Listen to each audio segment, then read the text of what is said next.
সন্তানের জন্য দোয়া করি। আল্লাহু আকবার। বন্ধু, আমি তোমাকে বলতে চাই, সব সময় মায়ের পাশে থাকার চেষ্টা করবা, মায়ের খেদমত করার চেষ্টা করবা, মাকে সহযোগিতা করার চেষ্টা করবা। কখনো একটা কাজ করবা না, সেই কাজটা কি? সেই কাজটা হচ্ছে কখনো মায়ের বদদুয়া নেওয়ার চেষ্টা করবা না। বন্ধু মনে রেখো, দোস্ত মনে রেখো, মায়ের বদদুয়া নিয়েছো মানে তোমার পুরো লাইফ নষ্ট হয়ে যাবে, পুরো জীবন নষ্ট হয়ে যাবে। মনে রেখো, রাইফেলের গুলি মিস হতে পারে, মায়ের বদদুয়া মিস হতে পারে না, ঠিক কিনা? এই জন্য মায়ের কাছ থেকে কখনো বদদুয়া নেওয়া যাবে না। রাজি আছি ইনশাল্লাহ? আমরা কখনো মায়ের কাছ থেকে বদদুয়া নিব না, সবসময় দোয়া নেওয়ার চেষ্টা করব।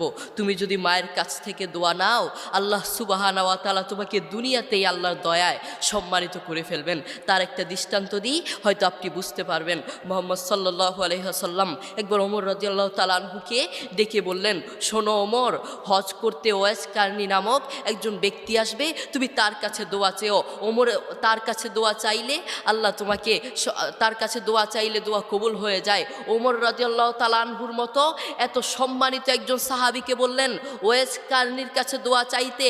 তার কারণ কি জানেন?